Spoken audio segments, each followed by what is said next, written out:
OK.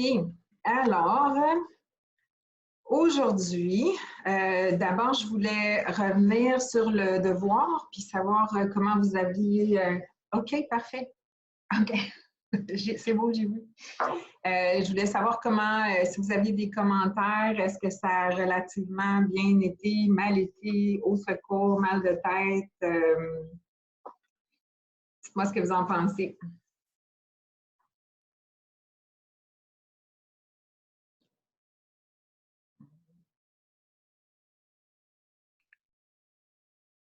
OK. Bon, personne n'a d'opinion, c'est super. Est-ce que vous aimeriez que je repasse les solutions ou vous allez prendre juste la correction puis ça va faire? Qui vote pour, comme vous ne voulez pas parler, on va prendre les votes dans la section participants. Donc, qui vote pour que je repasse les questions?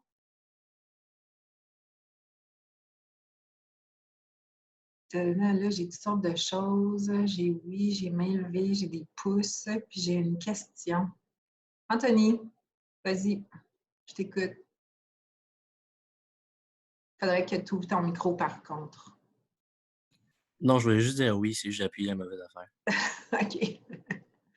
OK, c'est beau. Fait qu'il y a quand même quelques personnes qui ont dit qu'ils aimeraient que je repasse les solutions. Premièrement, pour ce qui est de la première question, ce que je vous avais dit, j'ai envoyé une précision pour vous dire qu'il n'y avait pas toujours de l'eau qui était produite quand on faisait un titrage. Donc, en fait, l'eau va être produite quand on utilise une base forte, donc qui contient de l'hydroxyde OH-.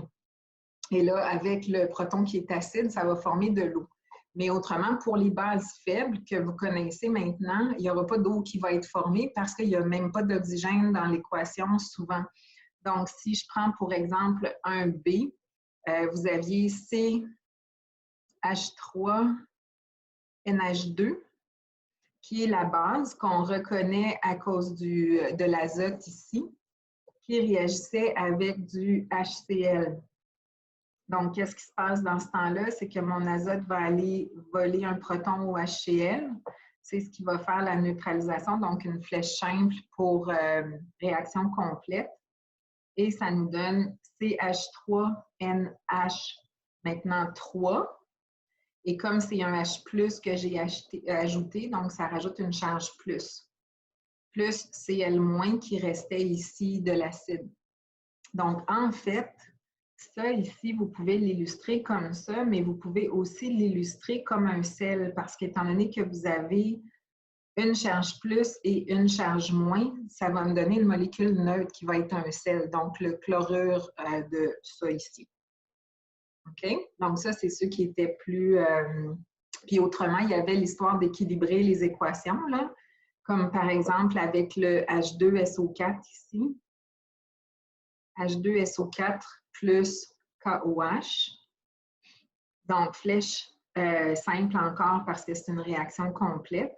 Maintenant, qu'est-ce qui se passe ici? C'est que j'ai deux protons qui sont acides et j'ai un OH-. Je dois équilibrer ça pour avoir le même nombre de chaque côté.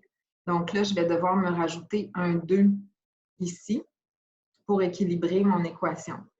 Maintenant, qu'est-ce qui va être formé? Toujours les protons avec les OH-. Donc, ça va me donner de l'eau. Mais maintenant, j'avais 2 hydroxydes et 2 protons. Donc, ça va me donner 2 molécules d'eau. Puis, ce qui va rester, j'ai 2 potassium ici. Et j'ai donc 2 fois K+. Et ici, c'est du SO4, dont la charge est moins 2. Parce que j'avais 2 H+, nécessairement, je dois avoir 2 charges moins ici. Donc, ça me fait, là, je n'ai pas d'espace, K2SO4, qui est mon sel. Est-ce que c'est bon pour ça? Là, levez la main si vous voulez m'arrêter, poser des questions là-dessus. J'ai juste une question. Pour le B, oui. Est-ce que c'est important qu'on mette les charges même s'ils sont égales? Absolument. Si vous illustrez comme ça, cette unité-là, elle est chargée positivement, puis celle-là, elle est chargée négativement. Parce que ça, sans le plus, là, ça n'existe pas. Ça ne se peut pas comme molécule. Si vous le mettez sous forme de sel, bien là, ça devient une molécule neutre. Alors, à ce moment-là, ce n'est pas nécessaire. OK. Élise? Ben dans le fond, moi aussi, c'est pour le B. Moi, ça m'a donné, j'ai mis ma flèche, ça m'a donné Cl, CH3, NH3, aqueux, plus, ben comme aqueux, plus H2O. OK. Bien, là, Cl, CH3, NH3 aqueux, ça fonctionne. C'est juste que normalement, dans les sels, on met l'ion chargé positivement en premier, puis le négatif en deuxième. Mais c'est pas grave. OK? La formule est correcte quand même. Sauf que ton eau, elle ne peut pas venir de nulle part. Il n'y a pas de molécule, il n'y a pas d'atome d'oxygène ici.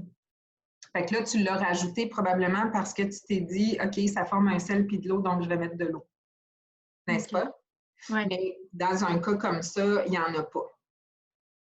D'où la précision que je vous ai envoyée après par Mio. OK? C'est bon? D'autres questions pour ça?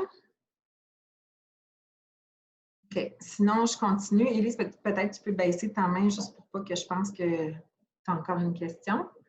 Maintenant, la question numéro 2, c'était une... OK, ça, c'est... je l'avais-tu mis en 2 ou en 3? Je l'avais mis en 2, celle-là. C'était une question de titrage, évidemment. C'était un titrage d'acide acétique avec NaOH. Et là, je vous disais, ce problème se fait en 2 étapes principales. La première concerne la matière du devoir précédent. OK. Puis celle-là était plus compliquée. Je vais vous prendre une autre feuille pour ça. Donc, on avait CH3, COOH, plus, c'était du NaOH. Donc ça, mon équation de titrage, mon équation de neutralisation, c'est l'acide plus la base qui va donner, dans ce cas-ci, le sel qui va être CH3COONA plus H2O. Donc, H2O vient de ça ici, le OH- puis le H+. Ça faisait que ça ici, c'était CH3COO-, et ça ici, c'était Na+. Et c'est eux qui se mettent ensemble pour devenir le sel ici. OK? Donc, ça, c'est la neutralisation, c'est l'équation du titrage. Maintenant, quand on fait un titrage, ce que je vous avais dit la semaine passée, l'équation qui représente ça, c'est la concentration de H3O+ fois le volume de H3O+, qui est égal à la concentration de OH- fois le volume de OH-. Donc là, c'est ce que vous devez trouver. En fait, la question principale, c'est quel volume, c'est lui qu'on cherche ici, le volume de OH- qui est nécessaire pour neutraliser l'acide. La concentration de OH-, on l'a ici, c'est la concentration de NaOH, 0,00100 mol par litre. Ensuite, le volume de H3O+, on l'a aussi parce que c'était notre solution d'acide, puis on a dit c'est 30,0 millilitres. Maintenant, la donnée qui nous manque, c'est celle-ci qu'il faut calculer, ma concentration de H3O+. Dans ce cas-là, dans le cas d'un titrage, je vous avais dit, tous les protons qui sont acides vont réagir avec la base forte. C'est une réaction complète. Donc, en fait, ce que je cherche ici, c'est ma concentration de CH3COOH au complet, égale à la concentration de CH3COOH. Donc, c'est ce que je dois avoir pour pouvoir répondre à ma question. Fait que ça, ce serait l'étape 2, si vous voulez, mais pour avoir l'étape 2, il faut que je fasse l'étape 1, qui est de calculer cette concentration-là. Et ça, l'information qui m'est donnée pour répondre à ça, c'est que le pH est égal à 4,00. Donc, dans ma solution initiale. Donc, ça, c'est comme ce qu'on avait fait dans le chapitre précédent, là, dans dans la section précédente, là, les acides, les bases, calculer le pH, puis les concentrations d'acides. Donc, ce que je dois avoir, et on me donne aussi le Ka qui est de 1,8 fois 10 à la moins 5. Donc, je dois trouver ma concentration initiale d'acide, qui est celle qui était à l'équilibre finalement. Oups, je vais mettre mon eau ici, H3O+. Et ça, c'est avec le tableau ICE.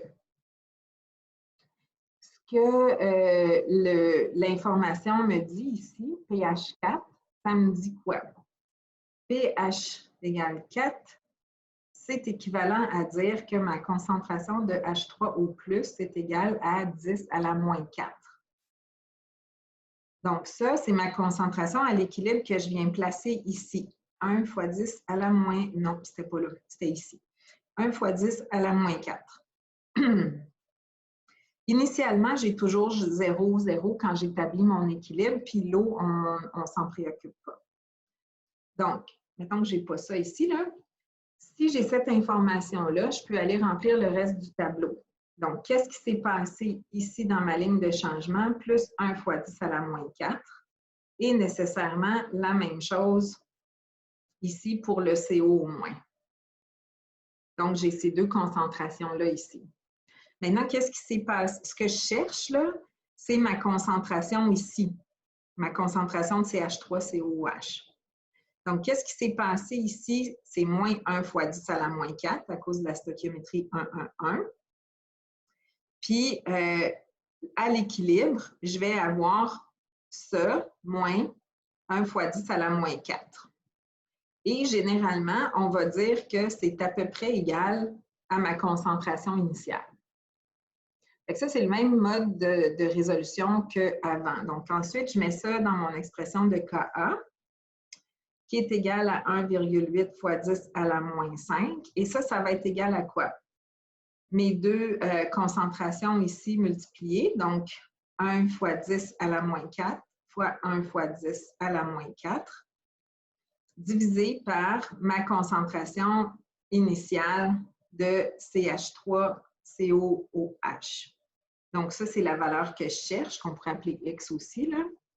Et ça vous menait à la concentration initiale de CH3COOH, qui était de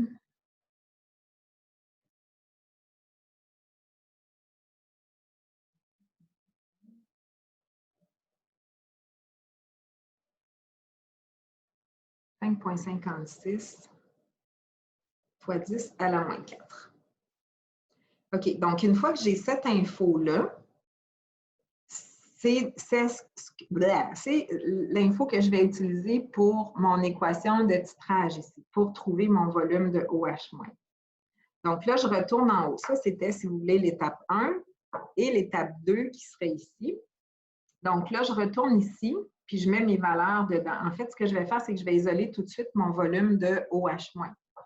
Donc, mon volume de OH-, c'est égal à ma concentration de H3O+, 5,56 fois 10 à la moins 4, fois 30 millilitres, divisé par ma concentration de OH-, 0,001. Et ça vous donnait un volume de 16,7 millilitres. Ça, c'est le volume de OH- qui est le même que le volume de NaOH. Donc, ça, c'était la réponse finale. Des questions par rapport à ça? Moi, je comprends juste pas, là. Toute la patente, là? Ouais. Ouais, je comprends pas pourquoi, genre, pourquoi la formule, c'est comme concentration H3O, puis comme faut qu'on aille chercher la concentration de CH3COOH. OK. La différence là-dedans, la nouveauté par rapport à avant, au titrage, c'est que quand on utilise cette formule-là, c'est pour représenter une équation qui va aller jusqu'au bout finalement, parce qu'on a une base forte avec notre acide. Donc, ça va réagir au complet. Fait qu'en fait, c'est pas seulement les protons à l'équilibre ici. Si j'avais laissé mon CH3COH tranquille en solution, là, ça, c'est ma concentration de H3O+. Mais là, quand je mets une base forte là-dedans, l'équilibre, il ne tient plus, là. Ma base forte va venir chercher tout ce qui est possible de venir chercher comme proton. Donc, à ce moment-là, c'est là que ça devient une concentration de H3O+, qui est au complet, si vous voulez, celle de CH3COH. C'est une différence à cause de la force de la base ici. Ici, on laisse l'équilibre s'établir tout seul, mais quand je mets la base là-dedans, c'est comme si la base va venir enlever ça à mesure que l'équilibre essaie de le créer, puis va finir par tout prendre. La raison pour laquelle on met H3O+ ici et non concentration d'acide, c'est pour faire la différence avec quand on a un acide diprotique, par exemple du H2SO4. À ce moment-là, ma concentration de H+, elle serait le double de ma concentration de H2SO4 parce que chaque H2SO4 va donner 2 protons. Est-ce que ça aide un peu?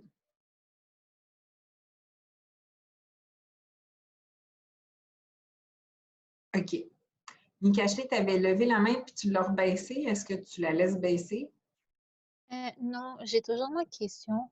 Mm-hmm. Ce qui me mélange un peu, c'est que comme dans votre calcul, vous Oui. avez laissé le volume en millilitres, mais genre les unités de mesure sont en litres. Genre, ça me mélange. Genre, est-ce que vous voulez qu'on les comme... Parce que si on fait x30, genre que 0,03, genre la réponse peut être comme modifiée. Oui, Je sais pas si c'est ça pas fait la du même. Je comprends très bien ta question. Puis ça, je l'avais mentionné au dernier cours. L'histoire, c'est qu'ici, si on regarde les unités, dans ce calcul, hein, c'est de ça que tu parles ici, là. Oui. Dans ce calcul, ici, les unités, c'est des moles par litre parce que c'est une concentration. Ici, les unités, c'est des moles par litre aussi. Donc, en fait, mes unités vont s'annuler comme ça. Ce qui fait que si je laisse mon 30 millilitres là, ma réponse que je vais obtenir est en millilitres. Vous pouvez la convertir en litres si vous voulez. À ce moment-là, si tu avais utilisé 0,03 litres, ça t'aurait donné 0,167 litres. OK, puis là, je le transformerai encore en millilitres. Mais c'est ça. Fait que plutôt que de faire la transformation 2 fois, les unités qu'on a là se retrouvent aussi, sont celles du volume finalement qu'on a à la fin. OK, ouais, je comprends. Fait qu'on s'évite 2 possibilités d'erreur en ne faisant pas 2 fois la conversion. Mais tu aurais pu aussi me laisser la réponse en litres. OK. C'est beau, merci. Parfait. D'autres questions?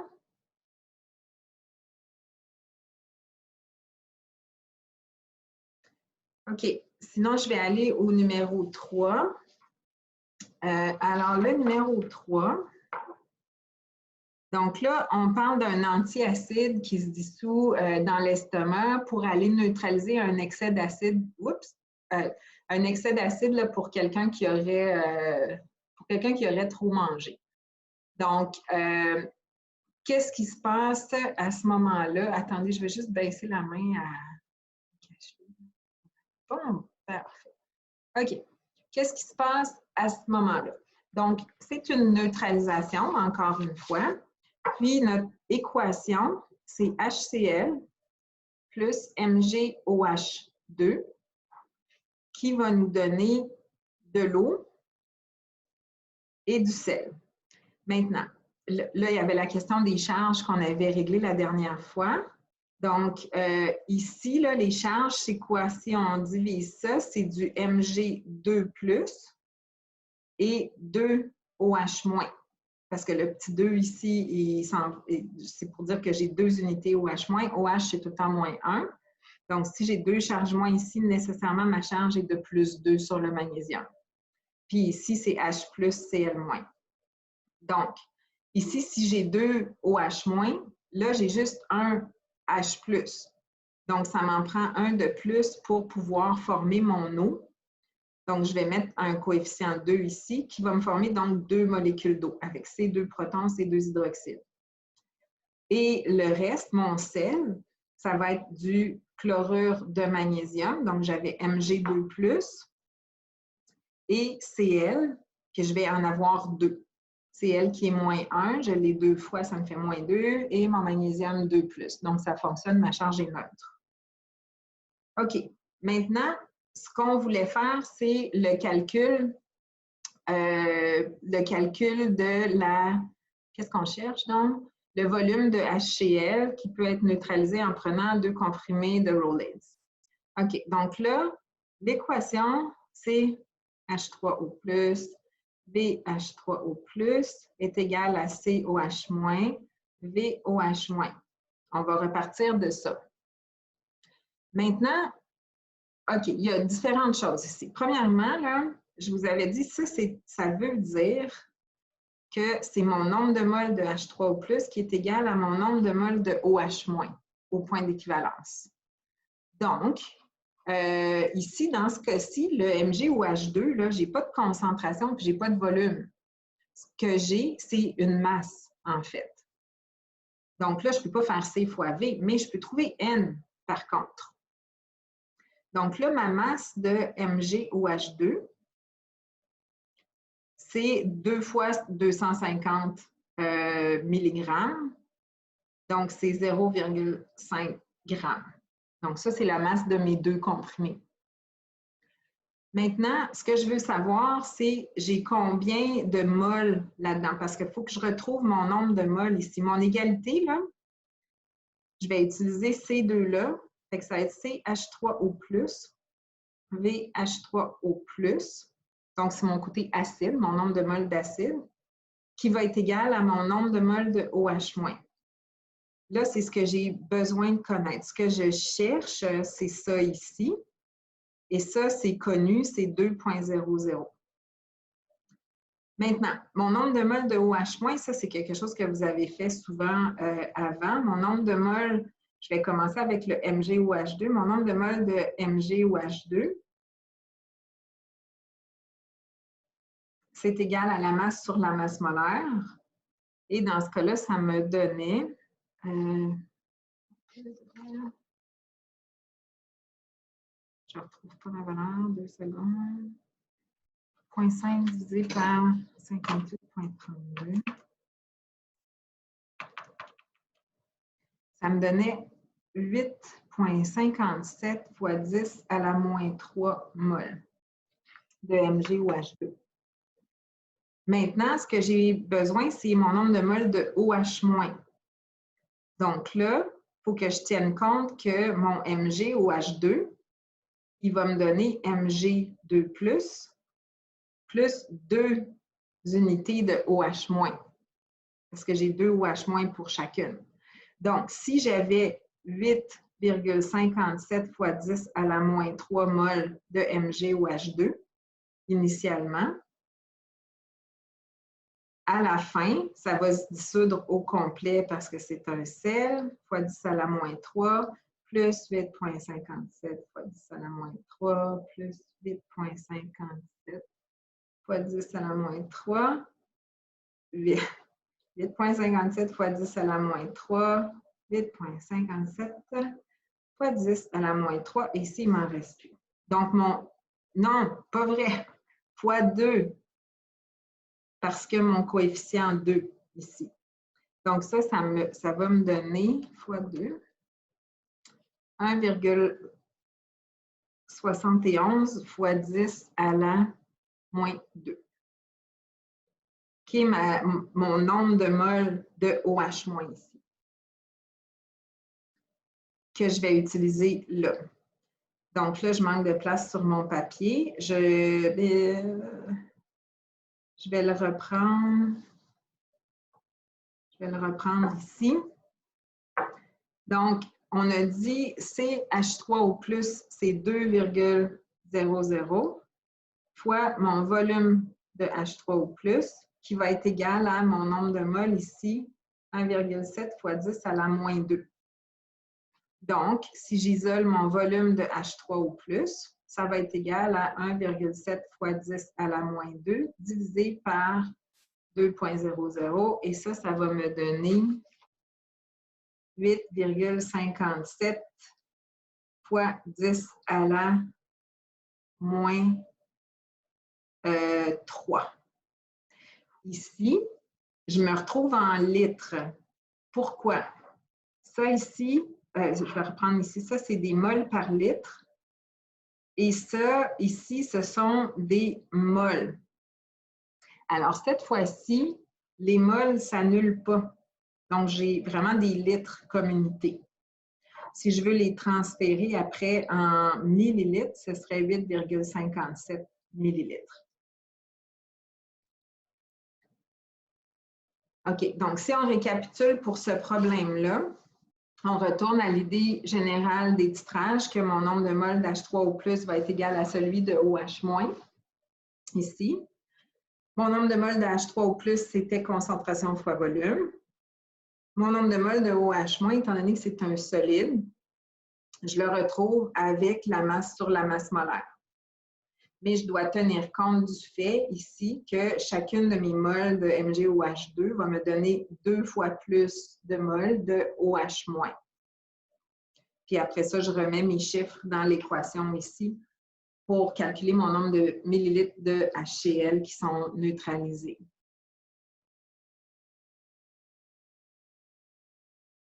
Est-ce que vous avez des questions?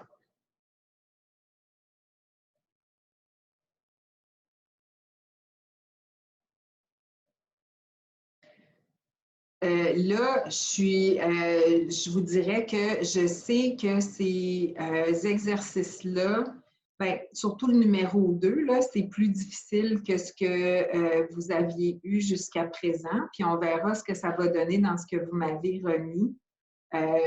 Quitte à baisser la pondération pour ça parce que c'est plus compliqué. Mais d'un autre côté, je ne peux pas vous donner en devoir des trucs qui sont la même chose que les problèmes dans le manuel pour lequel vous avez des solutionnaires. Sinon, autant mettre 100% à tout le monde, puis ça va être ça. C'est pour cette raison-là que c'est un peu plus difficile. Puis à ce moment-là, après, quand vous arriverez à l'examen final, bien, ça sera plus facile parce que vous aurez mieux compris les concepts. Est-ce que c'est bon pour ça?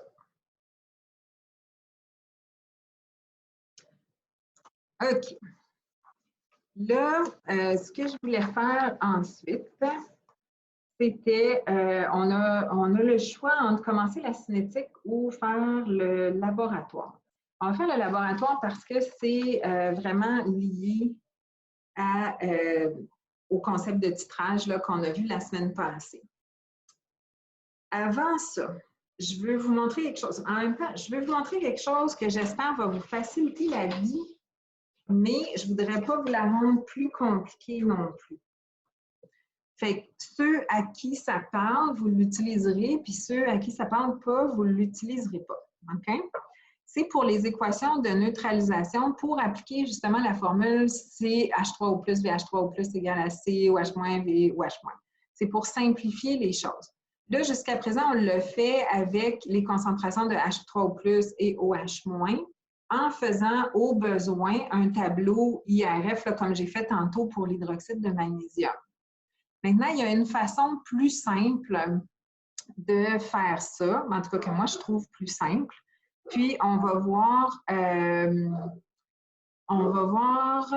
ce que ça donne. Si je reprends la même... Je reprends-tu la même équation? Non, je vais prendre du H2SO4 qui est neutralisé avec du NaOH. Donc ça, on l'avait vu la semaine passée, puis l'équation de neutralisation, en fait, je vais avoir besoin de 2 NaOH ici qui vont me donner 2 molécules d'eau plus du Na2SO4. OK, donc ça, c'est mon équation de neutralisation.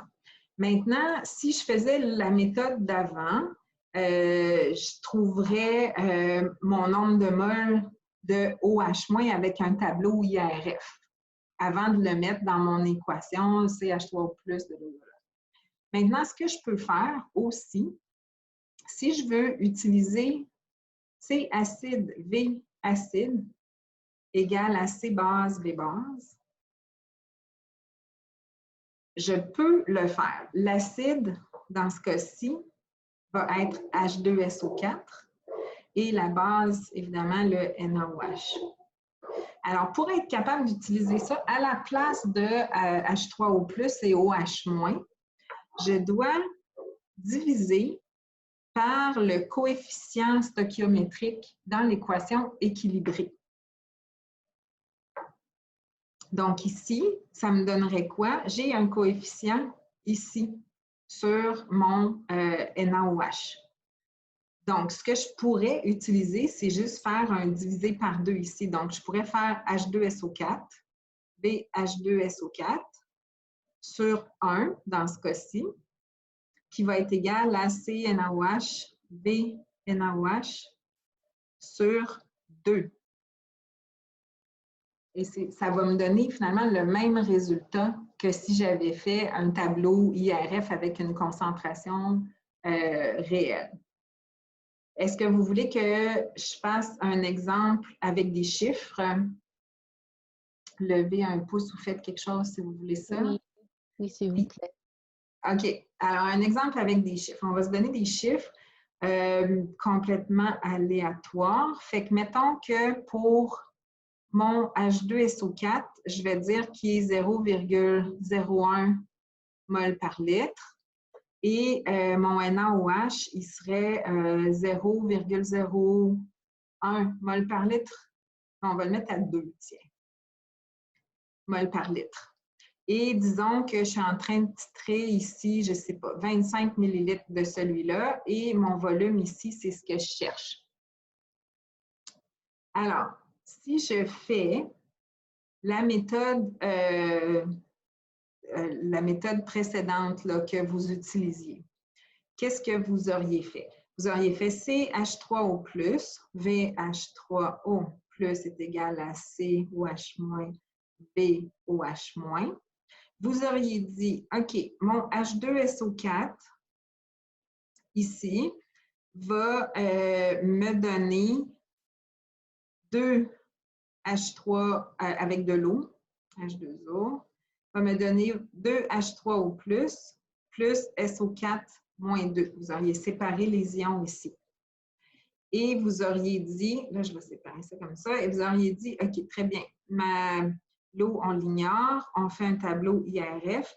Mon H2SO4, ma concentration, j'ai dit 0,01 mol par litre, qui va se diviser au complet en ions, donc moins 0,01 plus 0,02 plus 0,01, 0,01, 0,02, 0.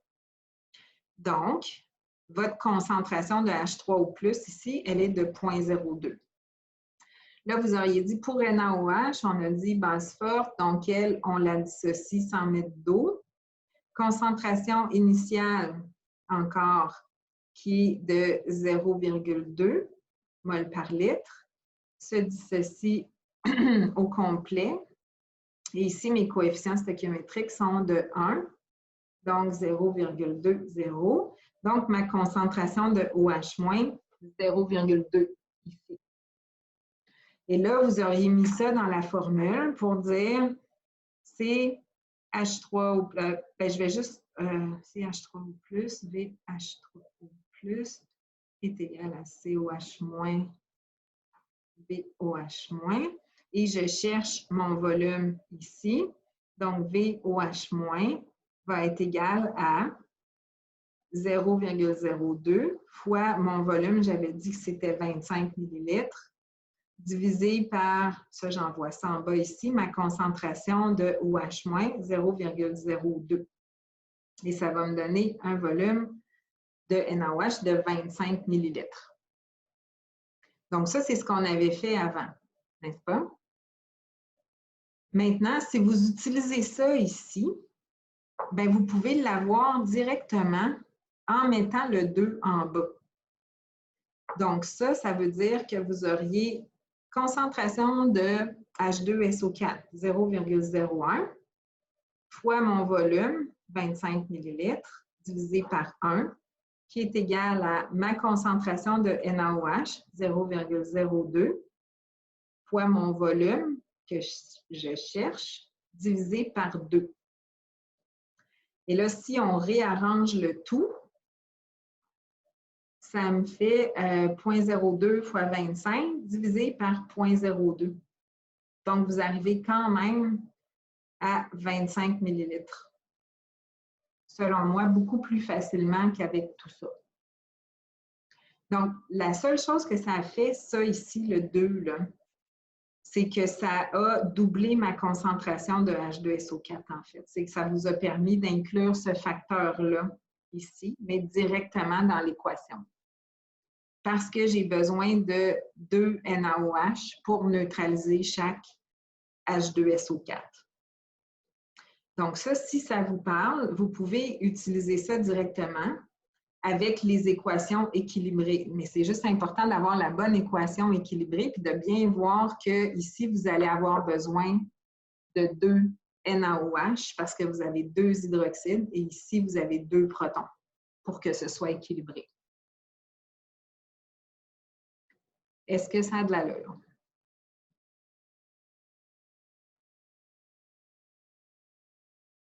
Là, si vous étiez confortable avec cette méthode-ci en bas, puis que ça ne vous parle pas, juste ignorez-le puis continuez comme ça. OK? Des questions?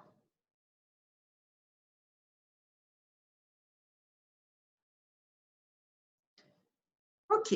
Alors, on va aller parler du laboratoire qui est un laboratoire de titrage. Donc, je vais commencer par vous montrer le document. Une seconde que je le retrouve. Ici, parfait.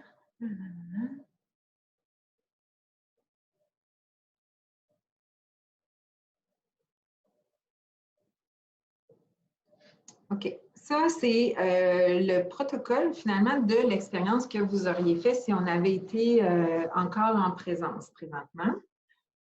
Donc, c'est un titrage qui sert à déterminer la concentration de vitamine C dans du jus de fruits, qui était en fait du jus de canneberge ou du jus de raisin, je ne me souviens pas.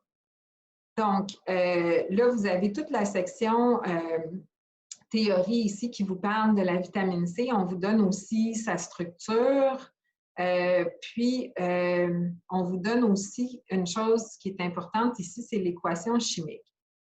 En fait, ce titrage-là, pour déterminer la concentration de la vitamine C, qui est ça ici, là, ce titrage-là, ce n'est pas un titrage acide-base. C'est un titrage qu'on appelle d'oxydoréduction parce qu'il y a des électrons qui changent de place. Mais le principe est le même. C'est que quand vous allez atteindre un nombre équivalent de moles de part et d'autre selon la stoichiométrie de l'équation, vous allez avoir un changement de couleur qui va nous indiquer qu'on a atteint ce point-là. Donc, les équations C1V1, C2V2 avec les coefficients, comme je vous ai montré, ou avec le tableau, peu importe, mais dans ce cas-ci, j'utiliserai vraiment les coefficients. Ces équations-là s'appliquent, même si ce n'est pas un titrage acide-base, même si c'est un autre type de titrage. Donc là, la réaction se fait entre la vitamine C et l'iode, selon cette équation-là. OK. Donc, ce que vous auriez fait normalement,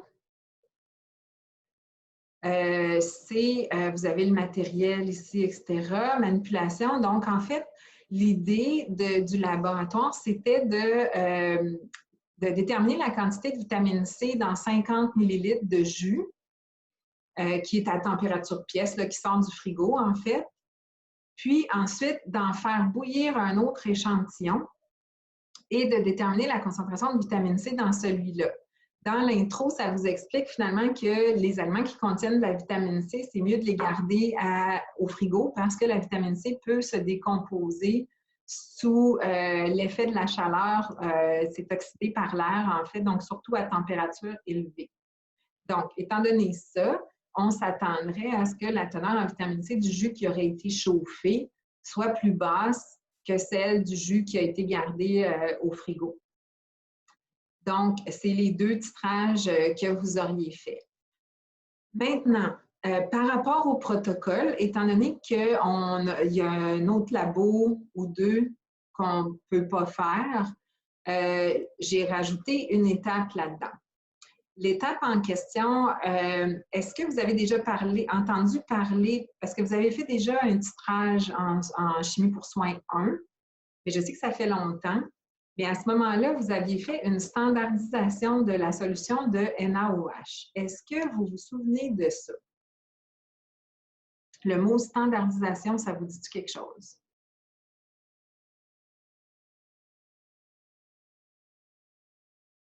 Pas du tout. D'accord.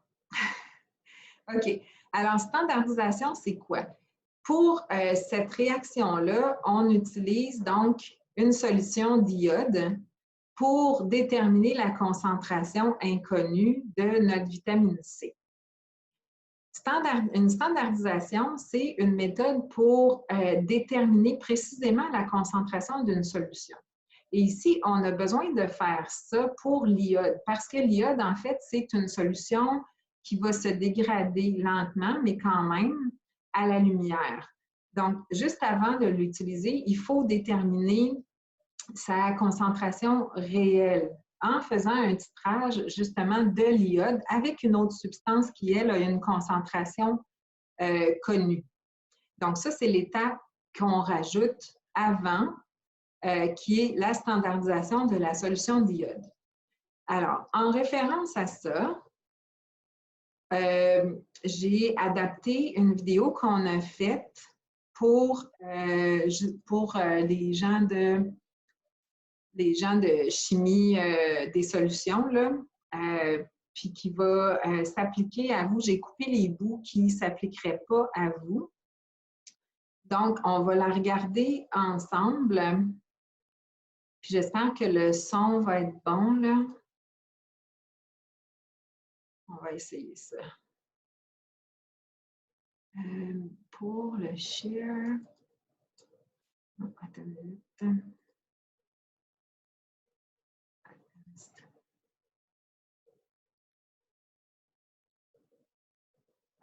C'est pas ça. C'est juste que je vais m'assurer que le son va être...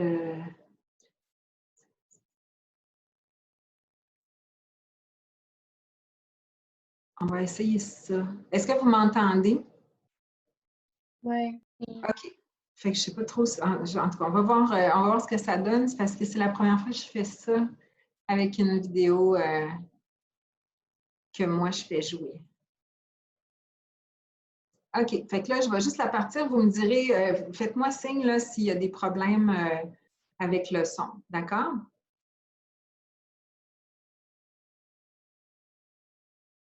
On n'entend rien. On n'entend pas, ouais. On n'entend pas? OK. Ça va bien. OK. Attends une minute. Speaker, headphone. Microphone.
Madame, je sais pas si on est censé de l'entendre ou si c'est juste un test, mais comme moi, j'entends pas, là, je sais pas Moi non si... plus. J'entends rien non plus. OK.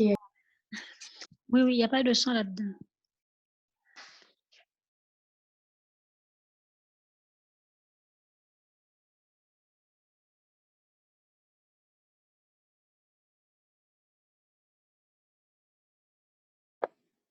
Élise, Allô?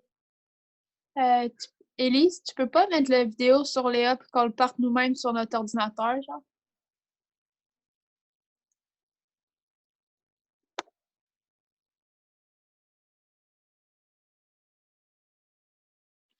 OK, là, on vous entend pas.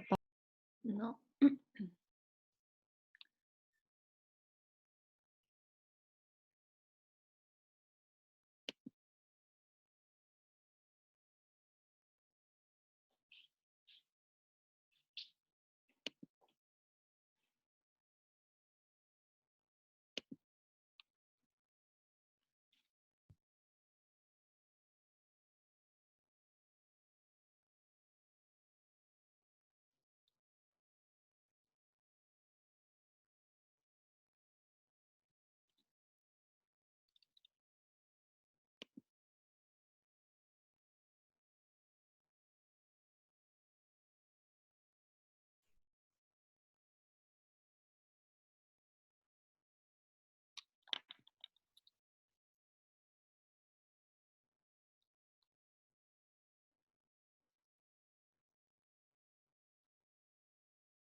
Bon.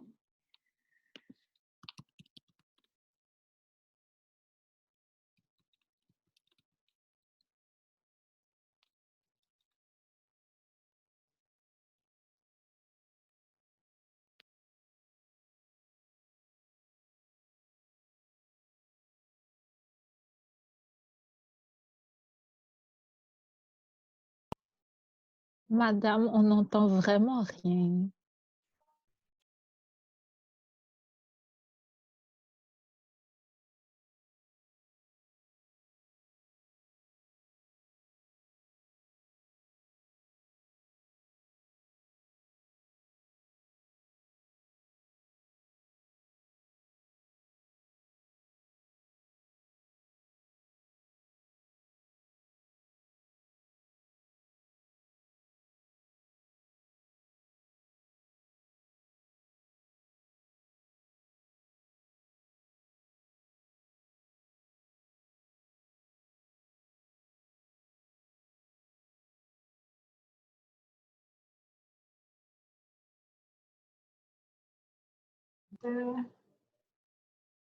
OK, là, vous ne m'entendiez pas, là, vous m'entendez. Dites-moi qu'est-ce qui se passe. Est-ce que c'est juste moi que vous n'entendez pas ou Guillaume non plus ou ça bug ou c'est quoi qui se passe?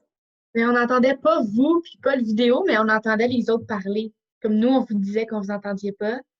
On n'entendait pas ce que vous disiez et le vidéo non plus. Ah! Fait que depuis le début? Ouais, depuis le début, on voyait vos lèvres bouger, mais on vous entendait pas. OK, c'est excellent. Bon, super. C'est parce que l'affaire, c'est que je vais arrêter la vidéo. Vous l'avez le lien, ben, il est dans le playlist pour soins, là, que vous avez le lien pour la playlist sur Léa. Mais le problème, c'est que je voulais faire des commentaires. Ben, je faisais des commentaires que vous n'avez pas entendus pendant. Si vous me faites des pouces en l'air, là, je vais voir que ça marche. On va réessayer une dernière fois, là.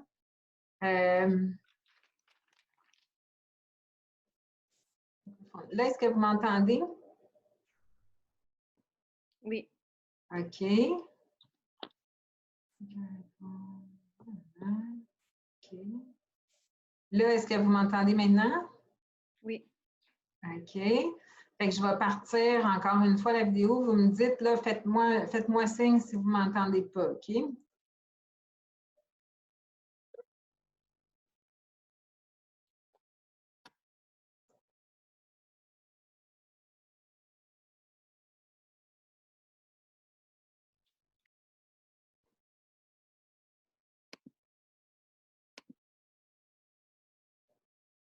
Est-ce que vous m'entendez maintenant? Allô? On n'a pas entendu, au moins.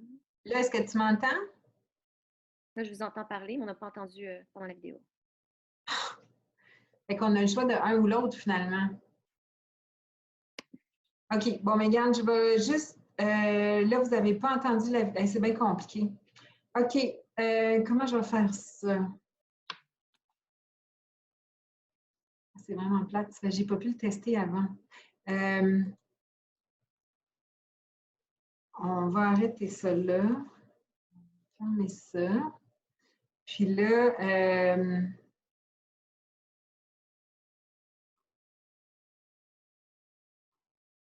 OK. Bon, mais je vais... Là, vous voyez quand même l'écran, puis vous m'entendez?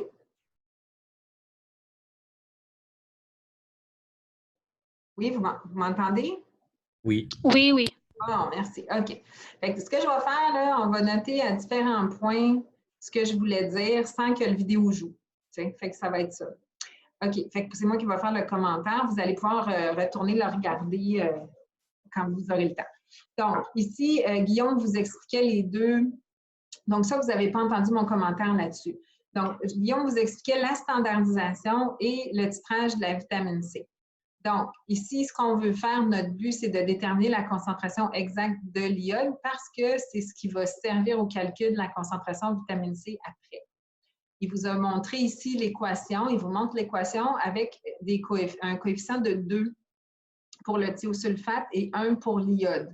Donc, ça, vous allez devoir, en fait, c'est beaucoup plus simple dans ce cas-là d'utiliser l'autre méthode que je vous ai montrée pour le calcul en faisant C fois V sur le coefficient de l'iode et C fois V sur le coefficient du thiosulfate. Et c'est ce qui va vous permettre de calculer la concentration d'iode. Ensuite, titrage de la vitamine C, bien là, les deux coefficients sont de 1. Donc, c'est C fois V sur 1 de part et d'autre. OK? Là, si on va un petit... Puis ce que je vous expliquais aussi, c'est que l'amidon sert d'indicateur. Ça sert à faire changer la couleur de notre solution au moment où on arrive à un nombre de moles qui correspond à la stoichiométrie de la réaction. Comme la phénolphtaléine, quand on fait un titrage acide-base qui devient rose, quand notre nombre de moles de H+, est égal au nombre de moles de OH-. Dans ce cas-ci, on utilise l'amidon pour nous indiquer que le nombre de moles correspond au coefficient stoichiométrique. Et ça devient bleu. Maintenant, Guillaume continue et après ça, il s'en va expliquer tout ça, tout ça, tout ça. À ce stade-ci, il arrive, il vous montre en fait les montages comme quoi l'iode dans les deux cas est dans la burette, puis le S2O3 dans le premier cas, donc le thiosulfate dans le premier cas, puis le jus dans le deuxième cas qui sont dans l'Erlène. Donc ça aurait été les montages que vous auriez fait. La section du bas ici, là, vous ne vous en préoccupez pas, vous, c'était pour l'autre groupe. OK, maintenant, ici, je donne les incertitudes. Les incertitudes, ce n'est pas important pour vous, les incertitudes sur les pipettes. OK? Par contre, ici, on donne la masse de thiosulfate de sodium qui a été diluée dans 1 litre d'eau pour faire la solution qui a servi à la standardisation. Donc, je recule ici, là, pour calculer la concentration de thiosulfate ici, vous allez devoir utiliser finalement les données qui sont là. C'est ça qui va vous donner la concentration de thiosulfate. OK, après ça, blablabla. Là, vous allez voir Daniel qui fait le titrage ici. Et vous allez avoir, quand il nous montre la belle couleur bleue très foncée qui apparaît là. Puis là, au cours du vidéo, vous avez le tableau de résultats. Donc, la première étape, c'était la standardisation de l'iode avec 10 ml de thiosulfate. Ça, c'est une information qui est là, mais que vous ne retrouvez pas dans votre protocole parce que votre protocole n'inclut pas cette section-là. Puis, vous avez les données pour ça. OK, puis là, on continue. Puis là, Daniel va faire le titrage de la vitamine C dans le jus. Et on va arriver au tableau des résultats ici, titrage de la vitamine C avec l'iode dans le jus. Donc ça, vous irez le regarder finalement avec le son, tu sais, pour reprendre les données, prendre les équations qui sont nécessaires. Puis tout ça, ça va vraiment vous aider aussi à faire le rapport de laboratoire. Donc, maintenant, pour ce qui est... est-ce que je donne d'autres explications? Est-ce que c'était un peu clair quand même l'idée de la standardisation de la séquence de réaction? Comme quoi vous aviez 3 titrages à faire 3 fois chacun? Avez-vous des questions là-dessus?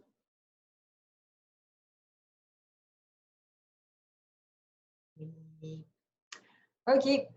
Alors, à ce moment-là, je vais aller au document qui vous donne les instructions pour le rapport de labo. OK. Ah, ça ne sort pas bien avec Word Online. En tout cas, il est mieux que ça, le vrai. OK, donc ça va être à remettre vendredi prochain. Donc, pas de devoir cette semaine. Ça, c'est le devoir, finalement. Vous pouvez le faire individuellement ou en équipe, ça ne dérange pas. Vraiment, je vous demanderais de me remettre soit un fichier Word que moi, je vais convertir en PDF ou encore un fichier PDF si vous décidez d'écrire à la main et de prendre des photos.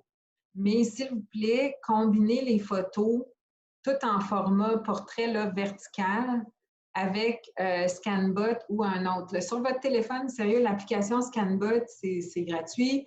Puis tu prends tes photos puis tu dis de tout mettre ça dans un seul document PDF. Ça les aligne tout parfait parce que sinon, moi, ça représente quand même comme une demi-heure de travail à chaque fois pour réorganiser les fichiers. Là. Fait que j'apprécierais vraiment si vous pouviez faire ça.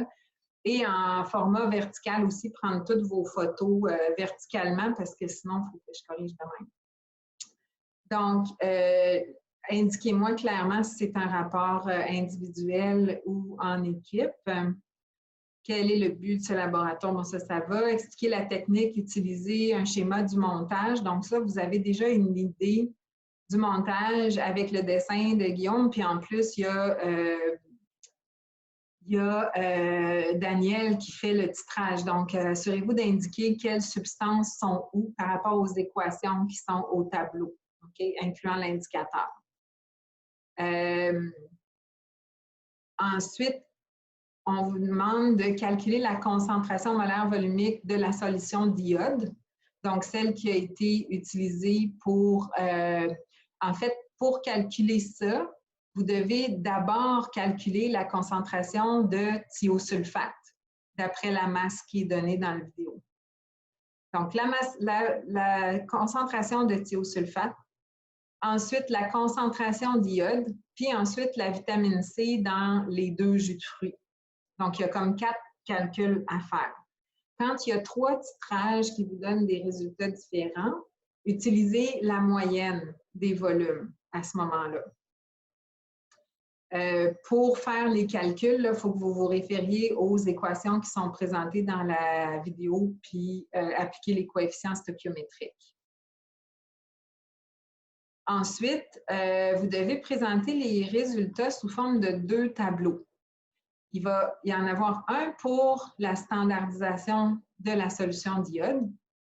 Donc, ça, et l'autre pour les 2 jus. avec et sans chauffage. Là, j'écris « Les titres doivent contenir toutes les informations nécessaires au calcul, volume et concentration. » Si vous réfléchissez à ça, si vous titrez la solution d'iode pour la standardiser, vous la titrez avec du thiosulfate et vous utilisez un volume précis de thiosulfate avec une concentration précise de thiosulfate. Donc ça, ces deux informations-là, c'est ça qui doit apparaître dans le titre du tableau. OK? Parce que c'est des informations que vous allez utiliser dans les formules de CA, VA, CB, VB. Puis ensuite, dans les tableaux comme tels, là, vous mettez les volumes totaux de titrant, pas V initial, V final. Là, ça, c'est pas important. Mettez juste le volume de titrant qui a été utilisé, donc la différence entre les deux. Et ensuite, la moyenne des volumes et la concentration que vous avez calculée à partir de ça. Donc, c'est une présentation finalement le plus clair possible. L'aspect esthétique va compter là-dedans et l'aspect qu'il faut y avoir toutes les informations et pas d'informations inutiles. Donc, c'est la présentation des calculs que vous aurez fait ici qui va se retrouver là. Maintenant, question 3, calculer les concentrations de vitamine C en milligrammes par 250 millilitres. Les résultats que vous allez avoir obtenus pour l'étape précédente sont en mol par litre, parce que c'est comme ça qu'on fait les titrages. Maintenant, on veut arriver à comparer les quantités qu'on a trouvées avec ce qui est rapporté dans le tableau des valeurs nutritionnelles du fabricant. Et ça, c'est donné en milligrammes par portion, donc portion de 250 millilitres. Donc, c'est pour ça qu'on veut faire la conversion. Donc, savoir nos moles par litre, ça équivaut à combien de milligrammes par 250 millilitres. Et ça, vous allez avoir besoin de la masse molaire de la vitamine C pour calculer ça. Maintenant, une fois qu'on a ces chiffres-là, on peut comparer la teneur en vitamine C du jus non chauffé, le jus normal, là, si on veut, à celle qui est rapportée par le fabricant, qui est de 104 mg par 250 ml. Donc, en théorie, avec vos calculs, vous devriez arriver proche de ça. Si vous avez quelque chose de bien éloigné, c'est qu'il y a un problème dans les calculs. Okay? Maintenant, c'est fort possible qu'il y ait une petite différence expérimentale. Qui a raison, le fabricant ou vous, là, on ne jugera pas de ça ici. Mais ce qu'on veut savoir, finalement, c'est la différence entre les deux, sous forme de pourcentage. Donc, vous prenez la différence des deux concentrations, divisé par celle qui est donnée par le fabricant, puis ça vous donne le pourcentage de différence avec le fabricant. Puis finalement, l'autre comparaison qu'on veut faire, c'est la différence entre les deux jus, le jus chauffé, le jus qui n'a pas été chauffé. On veut voir jusqu'à quel point ça a affecté la concentration de vitamine C. Donc, encore là, on veut avoir un pourcentage parce que de dire c'est très différent, c'est un peu différent, ça reste des termes subjectifs. Tandis qu'un pourcentage, là, on a un chiffre, chacun peut juger à savoir si c'est beaucoup ou pas beaucoup. Et à savoir aussi si les résultats obtenus sont cohérents avec la théorie là, chauffée, non chauffée, dont j'ai parlé tantôt. Est-ce que vous avez des questions par rapport à ça?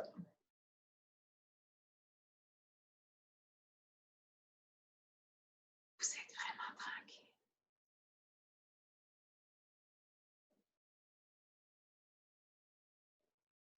Est-ce que pour ce devoir-là, on va pouvoir te poser des questions ou...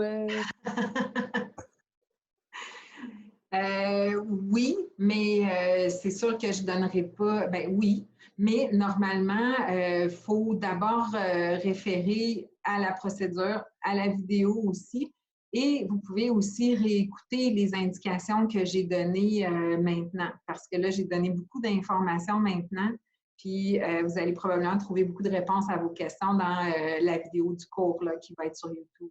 Mais oui, si tout ça ne couvre pas tes questions, oui, tu peux m'écrire.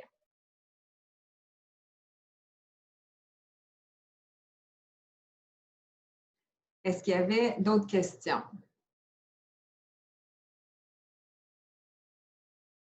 Hey, vous êtes vraiment tranquille. D'habitude, ça parle un petit peu plus que ça. Ouais, je vous envoie dans des salles, là. En tout cas, on va faire ça tantôt. OK. OK, donc s'il n'y a pas d'autres questions, on va commencer le dernier chapitre qu'on va voir finalement, c'est le chapitre sur la cinétique chimique. Donc,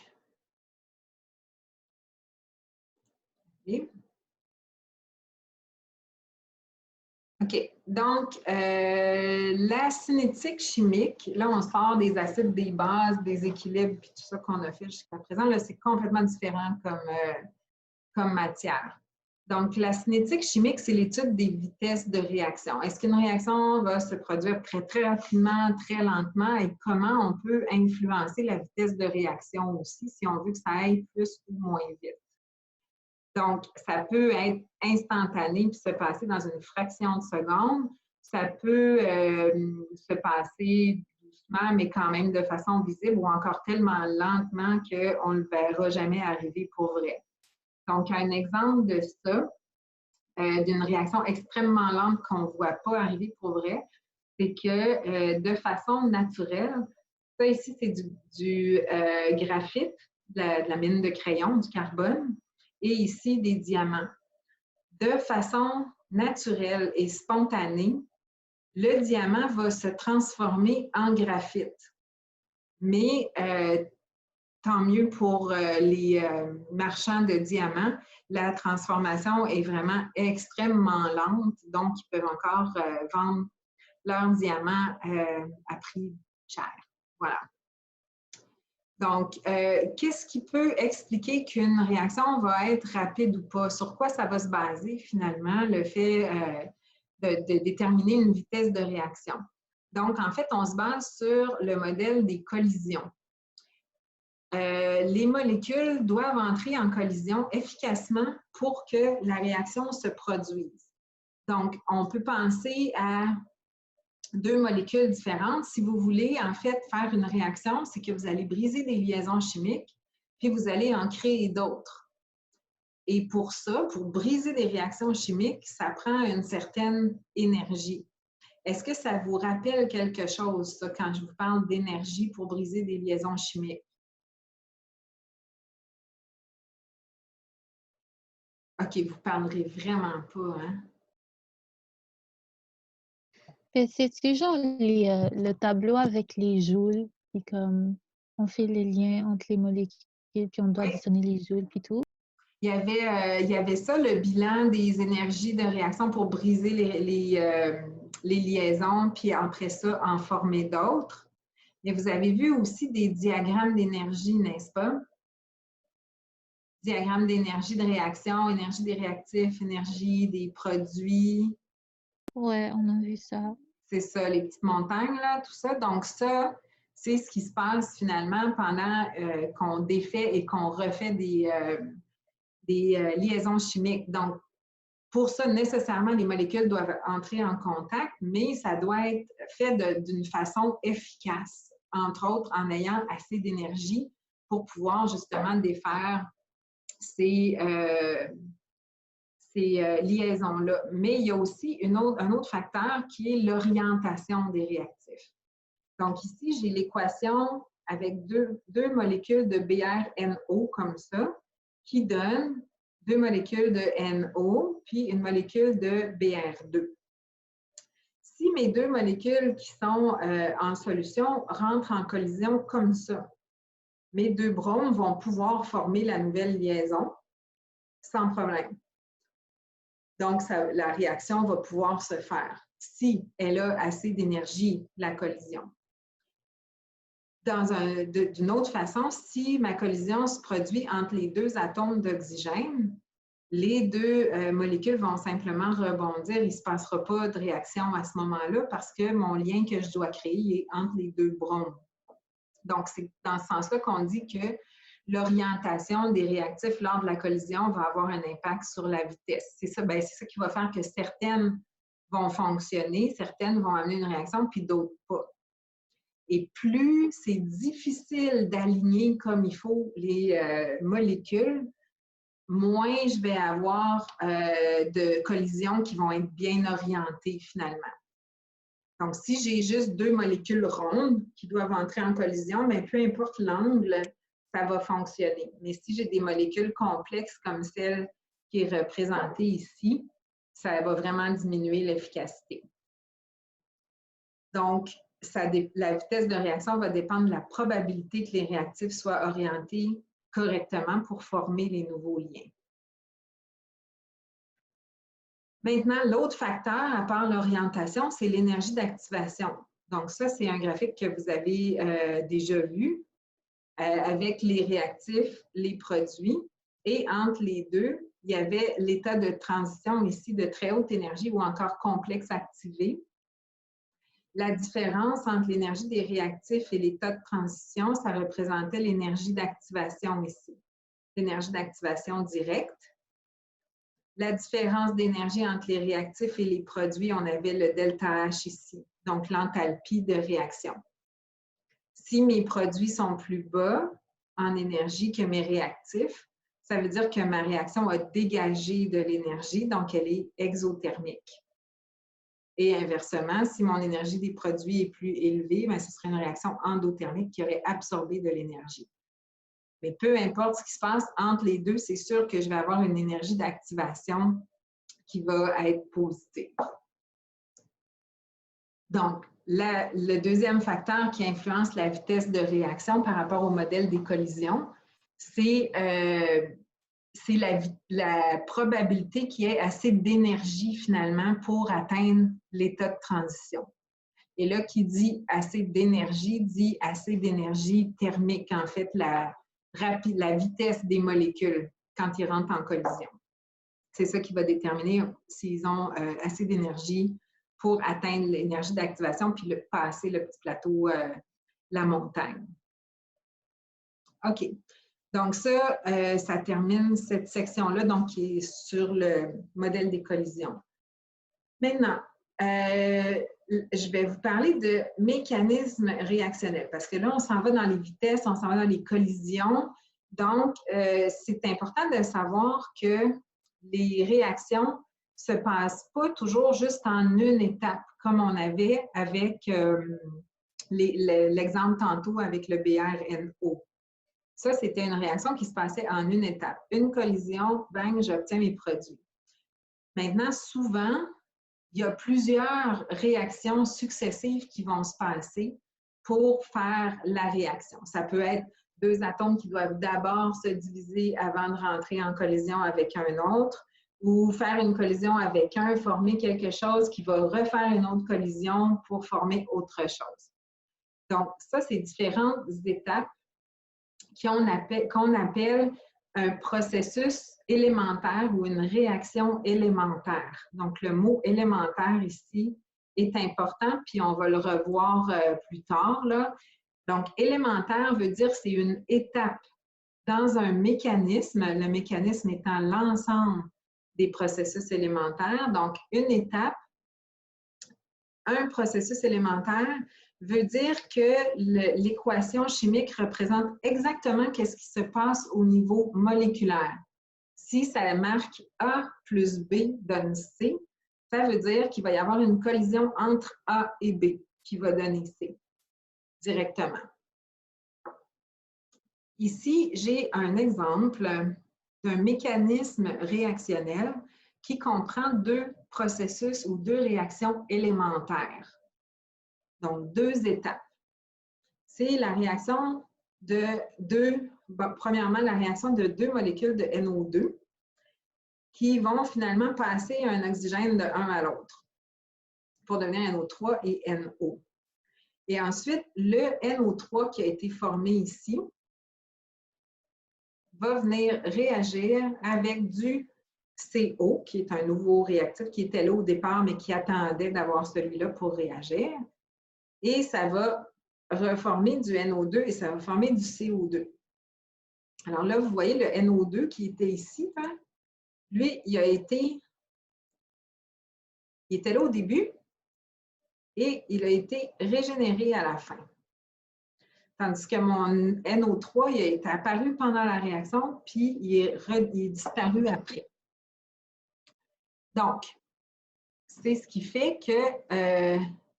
oups, là, ça a pris l'autre à la place. OK, c'est parce qu'il a pris lui.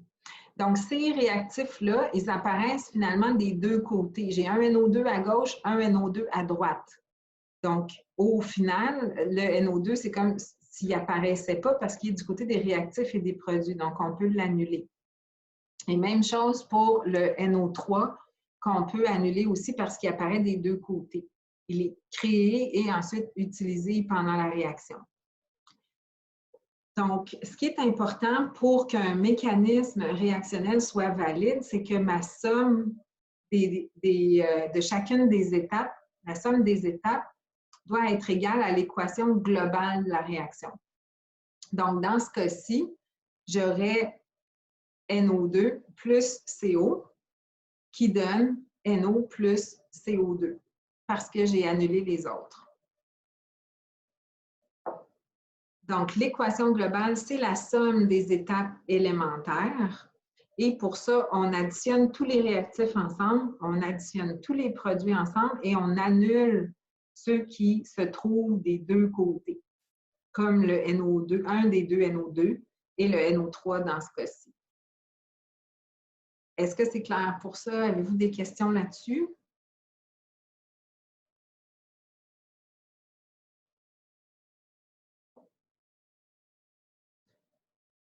OK. Donc, si vous avez une réaction qui comprend les processus élémentaires qui sont indiqués là, si vous voulez écrire l'équation globale, ça donnerait quoi?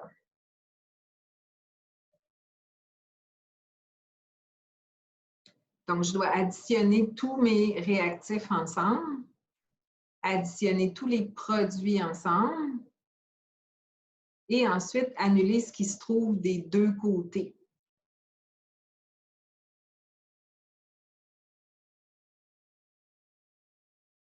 Là, je ne sais même pas si vous êtes en train de le faire de votre bord ou pas. Normalement, je vous aurais laissé faire ça en classe, là.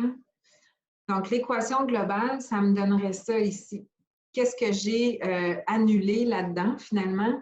Mon NO2, il est là deux fois, mais il est là les deux fois du côté des réactifs ici. Donc, je ne peux pas l'annuler. Mon F2, il n'est pas de l'autre côté. Ça va. NO2F, il est deux fois ici aussi. Et par contre, lui, le fluor atomique, il se retrouve du côté des réactifs et des produits. Donc, c'est pour ça qu'il va être annulé. Il va s'annuler dans l'équation globale. OK.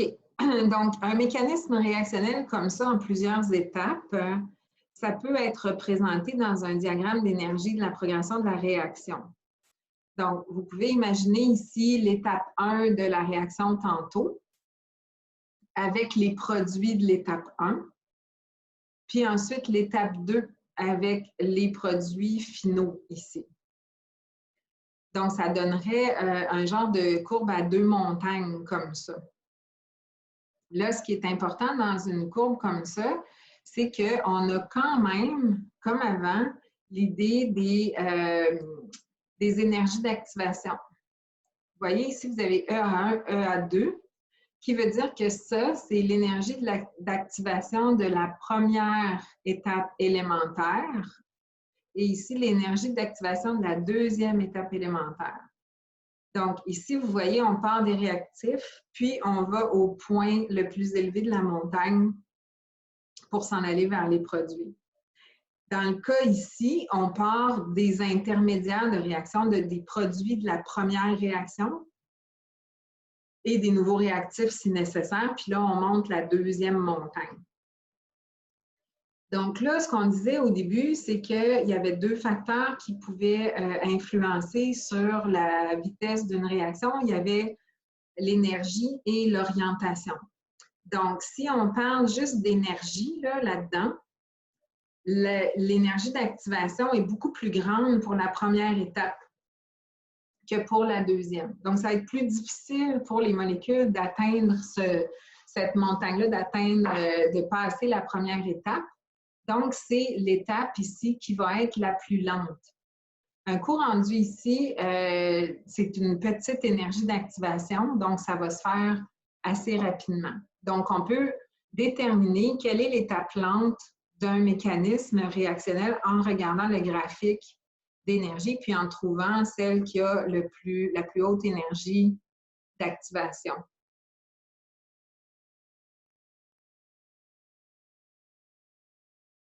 Ça, on va revenir à ça tantôt. Je vais vous laisser le faire tantôt. Tiens, parce que sinon, ça ne parle pas.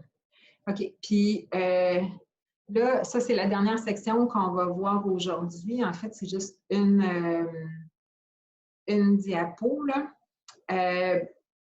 Donc, les différents facteurs qui influencent la vitesse de réaction, tout ça va être quand même lié à l'énergie et à l'orientation des collisions. OK? Mais il y a 5 facteurs qui vont venir influencer donc les vitesses de réaction. La température plus élevée, réaction plus rapide. En fait, savez-vous quoi? J'ai envie de vous envoyer travailler ensemble. Je suis tannée de parler tout seul à des carrés noirs. Fait que j'ai envie de vous envoyer travailler puis répondre à ces questions-là. Oui, je vous envoie, je vais vous faire des salles, donc en salle individuelle, d'habitude c'est ça que vous votez, là.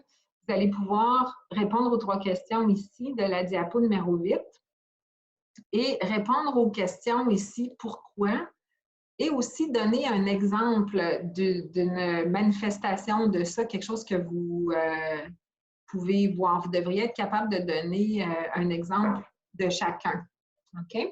Fait que ça, c'est vraiment juste du qualitatif, là. Il n'y a pas d'autres calculs aujourd'hui.